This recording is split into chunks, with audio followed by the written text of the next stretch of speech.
Learn fast എഡ്യൂക്കേറ്റിലേക്ക് എല്ലാവർക്കും സ്വാഗതം. Statistical assistant grade 2 2025 എക്സാമിന് വേണ്ടിയിട്ട് നമ്മൾ എല്ലാവരും തന്നെ പഠിക്കുവാനായിട്ട് പോവുകയാണ് അല്ലെ.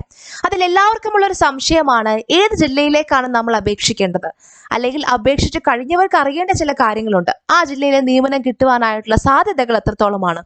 ഈ ഒരൊറ്റ വീഡിയോയിൽ തന്നെ നമ്മൾ മലപ്പുറം ജില്ലയിലെ സ്റ്റാറ്റിസ്റ്റിക്കൽ അസിസ്റ്റന്റ് ഗ്രേഡ് 2 നിയമന സാധ്യതകൾ എത്രത്തോളമാണ് എന്നാണ് അനലൈസ് ചെയ്യുവാനായിട്ട് പോകുന്നത്. ശ്രദ്ധിക്കുക, ഈ ഒരു വീഡിയോ മലപ്പുറത്ത് അപ്ലൈ ചെയ്തവർക്ക് വേണ്ടി മാത്രമുള്ള വീഡിയോ അല്ല, അപ്ലൈ ചെയ്യാൻ പോകുന്നവർക്കും അപ്ലൈ ചെയ്യണോ വേണ്ടയോ എന്ന സംശയത്തിൽ നിൽക്കുന്നവർക്കും വേണ്ടിയുള്ള ഒരു വീഡിയോ ആണ്. ഇതുപോലെ തന്നെ കേരളത്തിലെ എല്ലാ ജില്ലകളുടെയും വീഡിയോ നമ്മുടെ യൂട്യൂബ് ചാനലിൽ അപ്ലോഡ് ചെയ്തിട്ടുണ്ട്. അതുപോലെ എല്ലാ ജില്ലകളുടെയും ജില്ലാ തലത്തിലുള്ള കമ്പാരിസൺ ആയിട്ടുള്ള വീഡിയോ അപ്ലോഡ് ചെയ്യുന്നതാണ് കേട്ടോ. അപ്പോൾ ഈ ഒരു വീഡിയോ നിങ്ങളുടെ മലപ്പുറത്തുള്ള എല്ലാ സുഹൃത്തുക്കൾക്കും ഷെയർ ചെയ്ത് കൊടുക്കുവാനായിട്ട് മറക്കരുത്.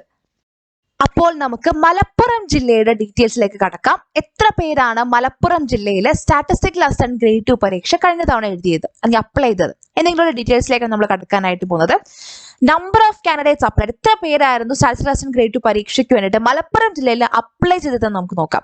8170 പേരാണ് മലപ്പുറം ജില്ലയിൽ ഈ ഒരു പരീക്ഷയ്ക്ക് വേണ്ടിയിട്ട് അപ്ലൈ ചെയ്തത്. 8170 പേര്. ഇതിൽ എത്ര പേരായിരുന്നു കൺഫർമേഷൻ നൽകിയത്?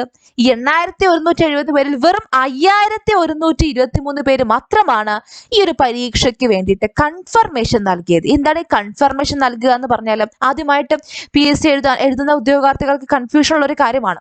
നമ്മുടെ മെയിൻ എക്സാമിന്, നമ്മുടെ എക്സാമിന്റെ 1-2 മാസം മുൻപായിട്ട് തന്നെ എക്സാം ഡേറ്റും സിലബസും ഒക്കെ പറഞ്ഞുകൊണ്ട് കൺഫർമേഷൻ നൽകൂ എന്ന് പറഞ്ഞ് PSCയുടെ ഒരു മെസ്സേജ് നമ്മുടെ PSC പ്രൊഫൈലിൽ വരും. അപ്പോൾ നമ്മൾ PSC പ്രൊഫൈലിൽ ലോഗിൻ ആയിട്ട് ഈ ഒരു പരീക്ഷയ്ക്ക് വേണ്ടിയിട്ട് കൺഫർമേഷൻ നൽകേണ്ടതായിട്ടുണ്ട്. അതായത് നമ്മൾ ഈ ഒരു പരീക്ഷ എഴുതാൻ വന്നിരിക്കുമെന്ന ഒരു ഉറപ്പ്, ആ ഒരു കൺഫർമേഷൻ നൽകേണ്ടതായിട്ടുണ്ട്.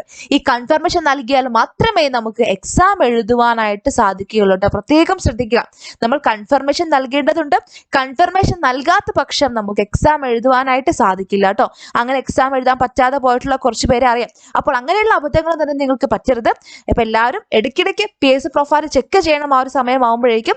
അതുപോലെ നമ്മളുടെ ഒരു കൺഫർമേഷൻ കൊടുക്കാനായിട്ടുള്ള മെസ്സേജ് വരുമ്പോൾ തന്നെ അതുമായിട്ട് ബന്ധപ്പെട്ട കാര്യങ്ങളെല്ലാം നമ്മളുടെ യൂട്യൂബ് ചാനലിലും അതുപോലെ ടെലിഗ്രാം ഗ്രൂപ്പിലൊക്കെ അറിയിക്കുന്നതായിരിക്കും കേട്ടോ. ഓക്കെ, അപ്പൊ നമ്മൾ കൺഫർമേഷൻ കൊടുത്ത അവരുടെ എണ്ണമാണ് ഇവിടെ 5123 എന്ന് കണ്ടത്. ഈ കൺഫർമേഷൻ കൊടുത്ത എല്ലാവർക്കും തന്നെ പരീക്ഷ എഴുതുവാൻ വരണം എന്ന് പറയാൻ സാധിക്കണമെന്ന് നിർബന്ധമില്ല. പല സാഹചര്യങ്ങളിൽ പരീക്ഷ എഴുതാൻ പറ്റാതെ പോയേക്കാം. അങ്ങനെ 5123 പേരിൽ വെറും 3603 പേര് മാത്രമാണ് മലപ്പുറം ജില്ലയിലെ സ്റ്റാറ്റിസ്റ്റിക്കൽ അസിസ്റ്റന്റ് ഗ്രേഡ് 2 പരീക്ഷ കഴിഞ്ഞ തവണ എഴുതിയത്. നിങ്ങളൊന്ന് ആലോചിച്ച് നോക്കിക്കേ, ഒരു ജില്ലയിൽ മത്സരിക്കുന്ന മത്സരാർത്ഥികളുടെ എണ്ണമാണ് 3603 പേര്. വെറും 3603 പേര് മാത്രം എഴുതുന്ന ഒരു PSC പരീക്ഷ. ഇതുപോലെ ഒരു പരീക്ഷ നിങ്ങൾ ഇതിനു മുമ്പ് കണ്ടിട്ടുണ്ടോ? നമ്മുടെ ജനറൽ PSC പരീക്ഷ നമുക്കറിയാം, ലക്ഷക്കണക്കിന് ആളുകളാണ് ആ ഒരു പരീക്ഷയ്ക്ക് വേണ്ടിയിട്ട് അപേക്ഷിക്കുന്നതും പഠിക്കുന്നതും എക്സാം എഴുതുന്നതും എല്ലാം തന്നെ. ഈ ഒരു എക്സാമിന് വെറും 3603 പേര് മാത്രമാണ് ഒരു പരീക്ഷ എഴുതിയിട്ടുള്ളത്. അപ്പൊ കോമ്പറ്റീഷൻ ലെവൽ എത്രത്തോളം കുറവാണ് അല്ലെ. ഇതിൽ എത്രത്തോളം പേരായിരിക്കും വളരെ സീരിയസ് ആയിട്ട് ഒരു പരീക്ഷയ്ക്ക് വേണ്ടിയിട്ട് പഠിച്ചിട്ടുണ്ടാവുക, നിങ്ങളൊന്ന് ആലോചിച്ച് നോക്കിക്കേ. അപ്പോൾ ഈ ഒരു 3603 പേരിൽ എത്ര പേരായിരുന്നു മലപ്പുറം ജില്ലയുടെ മെയിൻ ലിസ്റ്റിൽ ഉണ്ടായിരുന്നത്? 89 പേരായിരുന്നു മലപ്പുറം ജില്ലയുടെ മെയിൻ ലിസ്റ്റിൽ ഉണ്ടായിരുന്നത് കേട്ടോ. 89 പേരുടെ മെയിൻ ലിസ്റ്റ് ആയിരുന്നു ഉണ്ടായിരുന്നത്. അതിലെ കട്ട് ഓഫ് മാർക്ക്, മലപ്പുറം ജില്ലയുടെ കട്ട് ഓഫ് മാർക്ക് എന്ന് പറയുന്നത് 28.67 മാർക്കാണ്. 28.67, 100 മാർക്കിന്റെ എക്സാമിന്റെ കട്ട് ഓഫ് മാർക്കാണ് കേട്ടോ. 28.67 മാർക്കാണ് കട്ട് ഓഫ് മാർക്ക്. അതിൽ ഹയസ്റ്റ് മാർക്ക്, മെയിൻ ലിസ്റ്റിലെ ഹയസ്റ്റ് മാർക്ക് 51 മാർക്കായിരുന്നു. അപ്പോൾ ഇതുവരെ മലപ്പുറം ജില്ലയിൽ എത്ര പേർക്കാണ് അഡ്വൈസുകൾ പോയിട്ടുള്ളത്? ഇതുവരെ 51 അഡ്വൈസുകളാണ് മലപ്പുറം ജില്ലയിൽ നിന്ന് പോയിട്ടുള്ളത്. അപ്പൊ അഡ്വൈസുകളുടെ എണ്ണം നോക്കിയാലും എക്സാം എഴുതുന്നവരുടെ എണ്ണം നോക്കിയാലും കോമ്പറ്റീഷൻ നോക്കിയാലും എല്ലാം തന്നെ ഇതുപോലെയുള്ള ഒരു പരീക്ഷ നിങ്ങൾക്ക് മറ്റെവിടെയും കാണുവാനായിട്ട് സാധിക്കില്ല. ഏറ്റവും എളുപ്പമുള്ള പരീക്ഷയും ജോലി കിട്ടാൻ ഏറ്റവും എളുപ്പമുള്ള ഇതുപോലത്തെ ഒരു പരീക്ഷ മറ്റെവിടെയും ഇല്ല കേട്ടോ. മറ്റൊരു പരീക്ഷ ഇല്ല.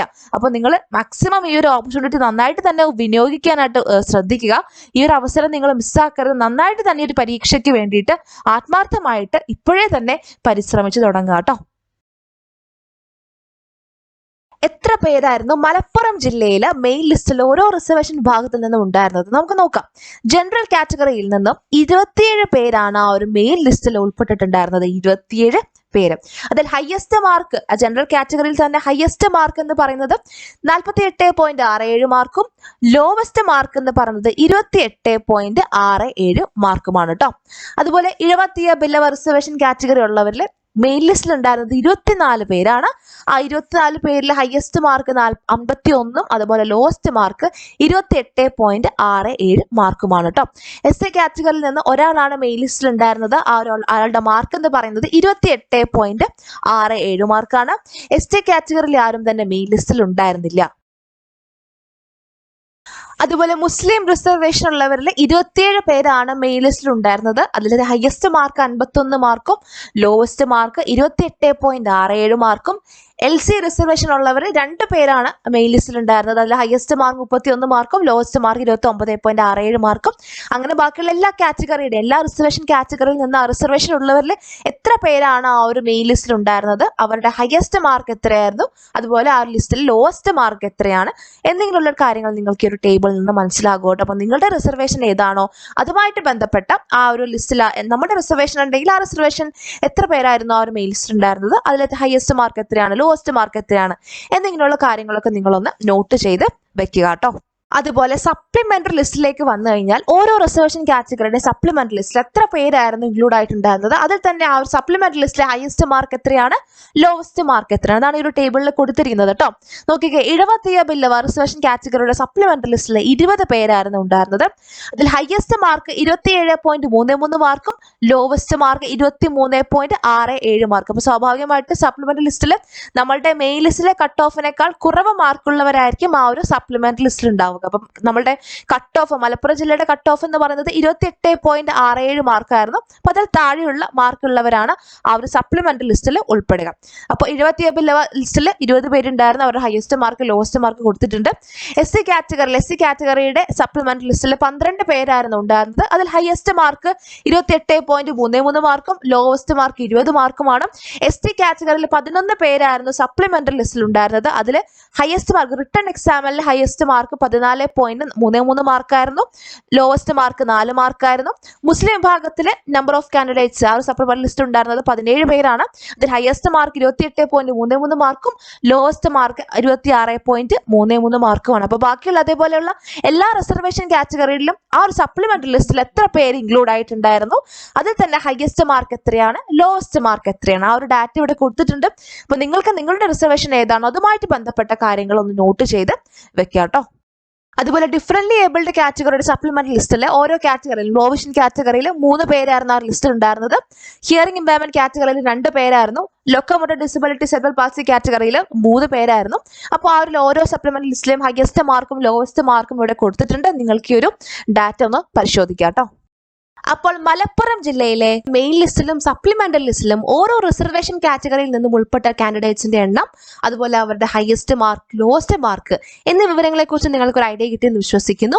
ഇനി നമ്മൾ നോക്കാനായിട്ട് പോകുന്നത് അഡ്വൈസ് ഡീറ്റെയിൽസ് ആണ്. അതായത് ഓരോ റിസർവേഷൻ കാറ്റഗറിയിൽ നിന്നും ഏറ്റവും അവസാനം അഡ്വൈസ് പോയ ആളുടെ റാങ്ക് എത്രയാണ്, അല്ലെങ്കിൽ ഏറ്റവും അവസാനം അഡ്വൈസ് പോയ ആളുടെ മാർക്ക് എത്രയാണ് എന്നീ കാര്യങ്ങളൊക്കെയാണ് കേട്ടോ.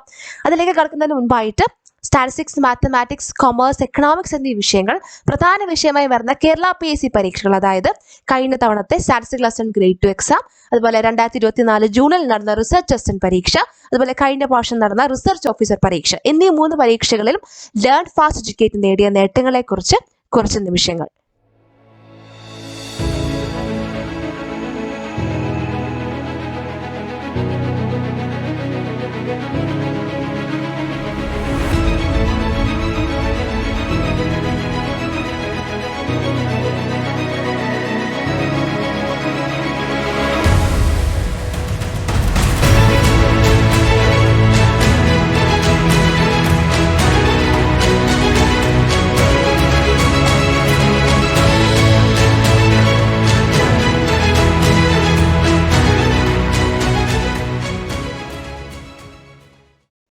ഇനി അഡ്വൈസ് ഡീറ്റെയിൽസിലേക്ക് കടക്കുകയാണ്. മലപ്പുറം ജില്ലയിലെ ഓപ്പൺ കോമ്പറ്റീഷൻ വിഭാഗത്തിൽ നിന്നും അവസാനമായിട്ട് അഡ്വൈസ് പോയ ആളുടെ റാങ്ക് എന്ന് പറയുന്നത് 40 മാർക്കാണ്. അതായത് മെയിൻ ലിസ്റ്റിലെ 40ാമത്തെ റാങ്കുള്ള ആൾക്കാണ് ഓപ്പൺ കോമ്പറ്റീഷൻ വിഭാഗത്തിൽ നിന്നും അവസാനമായിട്ട് അഡ്വൈസ് പോയത്. ഓപ്പൺ കോമ്പറ്റീഷൻ എന്ന് പറയുമ്പോഴേക്കും നമ്മുടെ റിസർവേഷൻ കാറ്റഗറികൾ ഒന്നും തന്നെ കൺസിഡർ ചെയ്യാതെ മാർക്കിന്റെ അടിസ്ഥാനത്തിൽ അഡ്വൈസ് പോകുന്നതാണ് കേട്ടോ. അപ്പോൾ ആ അഡ്വൈസ് പോയ ആളുടെ മാർക്ക് എന്ന് പറയുന്നത് 31.67 മാർക്കാണ്. അതുപോലെ നമ്മുടെ മെയിൻ ലിസ്റ്റിലെ മലപ്പുറം ജില്ലയുടെ മെയിൻ ലിസ്റ്റിലെ 37ാമത്തെ റാങ്കുള്ള ആൾക്കാണ് 70 ബില്ലവ ആ ഒരു കാറ്റഗറിയിൽ നിന്നും അവസാനമായിട്ട് അഡ്വൈസ് പോയത്. അഡ്വൈസ് പോയ ആളുടെ മാർക്ക് എന്ന് പറയുന്നത് 32.33 മാർക്കാണ്. അതുപോലെ SC കാറ്റഗറിയിലും സപ്ലിമെന്ററി ലിസ്റ്റിലെ 2ാമത്തെ ആൾക്കാണ് അവസാനമായിട്ട് ആ ഒരു അഡ്വൈസ് പോയിട്ടുള്ളത്. അതുപോലെ ആളുടെ മാർക്ക് എന്ന് പറയുന്നത് 24.67 മാർക്കാണ്. ST വിഭാഗത്തിൽ നിന്നും അവസാനമായിട്ട് അഡ്വൈസ് പോയിട്ടുള്ളത് സപ്ലിമെന്ററി ലിസ്റ്റിലെ ആദ്യത്തെ റാങ്കുള്ള ആൾക്കാണ്.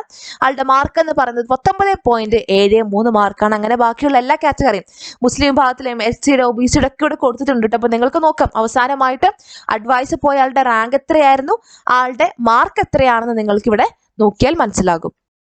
അതുപോലെ മെയിൻ ലിസ്റ്റിലെ 32ാമത്തെ റാങ്കുള്ള ആൾക്കാണ് വിശ്വകർമ്മ റിസർവേഷൻ കാറ്റഗറി പ്രകാരം അവസാനമായിട്ട് അഡ്വൈസ് പോയിട്ടുള്ളത്. അഡ്വൈസ് പോയ ആളുടെ മാർക്ക് എന്ന് പറയുന്നത് 33.33 മാർക്കാണ്. SIUC നാടാറിലാണെങ്കിൽ അവസാനമായിട്ട് 57ാമത്തെ മെയിൻ ലിസ്റ്റിൽ 57ാമത്തെ റാങ്കുള്ള ആൾക്കാണ് SIUC നാടാർ റിസർവേഷൻ പ്രകാരം അഡ്വൈസ് പോയിട്ടുള്ളത്. അഡ്വൈസ് പോയ ആളുടെ മാർക്ക് എന്ന് പറയുന്നത് 30 മാർക്കാണ്. ഹിന്ദു നാടാർ വിഭാഗത്തിൽ ഇതുവരെ അഡ്വൈസുകളൊന്നും പോയിട്ടില്ല. നമ്മുടെ PSCയുടെ റൊട്ടേഷൻ ചാർട്ട് ഉണ്ട്. ആ റൊട്ടേഷൻ ചാർട്ട് പ്രകാരമാണ് ഓരോ റിസർവേഷൻ കാറ്റഗറിക്കും അഡ്വൈസ് പോവുക. അപ്പൊ അവരുടെ ഊഴം വരുന്നതിനനുസരിച്ചാണ് ആ ഒരു അഡ്വൈസ് പോവുക കേട്ടോ. അതുപോലെ SCCC കാറ്റഗറിയിലും ധീവര കാറ്റഗറിയിലും സപ്ലിമെന്ററി ലിസ്റ്റിലെ 1ഉം 2ഉം റാങ്കുകളുള്ള ആളുകൾക്കാണ് അവസാനമായിട്ട് അഡ്വൈസ് പോയിട്ടുള്ളത്. അതുപോലെ ഡിഫറൻറ്റ്ലി ഏബിൾഡ് കാറ്റഗറിയിലും അതേപോലെ തന്നെ ഓരോ വിഭാഗത്തിൽ നിന്ന് അവസാനമായിട്ട് അഡ്വൈസ് പോയ ആളുടെ റാങ്കും അവസാനമായിട്ട് അഡ്വൈസ് പോയ ആളുടെ മാർക്കും ഇവിടെ കൊടുത്തിട്ടുണ്ട്. നിങ്ങൾക്ക് ഈ ഒരു ടേബിൾ നോക്കിയിട്ട് നിങ്ങളുടെ റിസർവേഷൻ വിഭാഗം ഏതാണ് അതുമായിട്ട് ബന്ധപ്പെട്ട കാര്യങ്ങളൊക്കെ നോട്ട് ചെയ്ത് വെക്കാവുന്നതാണ് കേട്ടോ. അപ്പോൾ മലപ്പുറം ജില്ലയുടെ ഡീറ്റെയിൽസ് ആണ് നമ്മൾ ഈ ഒരു വീഡിയോയിൽ കണ്ടതല്ലേ. എത്ര പേര് അപ്ലൈ ചെയ്തു, എത്ര പേര് കൺഫർമേഷൻ നൽകി, എത്ര പേര് അപ്പിയർ ചെയ്തു എക്സാമിന്. 3603 പേരാണ് മലപ്പുറം ജില്ലയിൽ പരീക്ഷ എഴുതിയത് അല്ലെ. എന്നാൽ അഡ്വൈസുകളുടെ എണ്ണം കൂടുതലാണ്. 51 പേർക്ക് അഡ്വൈസ് പോയിരുന്നു. അപ്പൊ ഇതുപോലെയുള്ള പരീക്ഷകൾ കോമ്പറ്റീഷൻ കുറവുള്ളതും അഡ്വൈസുകളുടെ എണ്ണം നോക്കിയാലും നിയമ സാധ്യതകൾ കൂടുതലുള്ളതുമായിട്ടുള്ള പരീക്ഷകൾ പ്രത്യേകമായിട്ട് നിങ്ങൾ എഴുതുക. ഇത്തരത്തിലുള്ള അവസരങ്ങൾ എപ്പോഴും നിങ്ങൾക്ക് ലഭിക്കുകയില്ല. ഇങ്ങനെയുള്ള ഒരു എക്സാമിന് ഇപ്പൊ ഈ ഒരു സർജിക്കൽ അസിസ്റ്റന്റ് എക്സാം ആയാലും ചിലപ്പോൾ ഒരു 2-3 വർഷം കഴിഞ്ഞിട്ട് അടുത്തൊരു നോട്ടിഫിക്കേഷൻ വിളിക്കുകയുള്ളൂ. അതുകൊണ്ട് തന്നെ ഈ ഒരു പരീക്ഷയ്ക്ക് വേണ്ടി നിങ്ങൾ എല്ലാവരും ആത്മാർത്ഥമായിട്ട് പരിശ്രമിക്കണം കേട്ടോ. നന്നായിട്ട് പഠിക്കുക. നമുക്കൊരു 6 മാസം മുൻപിലുണ്ട്. എല്ലാ ദിവസവും നമ്മുടെ ആ ഒരു ജില്ലയുടെ റാങ്ക് ലിസ്റ്റ് പബ്ലിഷ് ചെയ്യുന്ന സമയത്ത് നിങ്ങളുടെ രജിസ്റ്റർ നമ്പറും നിങ്ങളുടെ പേരും ആ ഒരു ടോപ്പ് റാങ്കിൽ തന്നെ ഉണ്ടാവണം എന്നുള്ള ഒറ്റ ലക്ഷ്യത്തിൽ നിങ്ങൾ നന്നായിട്ട് പഠിക്കുക. ഈ ഒരു 6 മാസക്കാലം നിങ്ങൾ ആത്മാർത്ഥമായിട്ട് പരിശ്രമിച്ചു കഴിഞ്ഞാൽ ഉറപ്പായിട്ടും നിങ്ങൾക്ക് ആ ഒരു ലിസ്റ്റിൽ ഏറ്റവും ടോപ്പ് റാങ്കിലേക്ക് എത്തുവാനായിട്ട് സാധിക്കും. അപ്പോൾ എങ്ങനെയാണ് നമ്മൾ ഈ ഒരു പരീക്ഷയ്ക്ക് വേണ്ടി പഠിക്കേണ്ടത്, തയ്യാറെടുക്കേണ്ടത്? സബ്ജക്ട് ബേസ്ഡ് എക്സാമുകളിൽ, അതായത് പ്രത്യേകമായിട്ടും സ്റ്റാറ്റിസ്റ്റിക്സ്, മാത്തമാറ്റിക്സ്, കൊമേഴ്സ്, എക്കണോമിക്സ് എന്നീ വിഷയങ്ങൾ പ്രധാന വിഷയമായി വരുന്ന സബ്ജക്ട് ബേസ്ഡ് എക്സാമുകളിൽ PSC ചോദ്യങ്ങൾ ചോദിക്കുന്ന ഒരു രീതിയുണ്ട്. ആ ഒരു രീതി മനസ്സിലാക്കിക്കൊണ്ട് വേണം നമ്മൾ പഠിക്കുവാനായിട്ട്.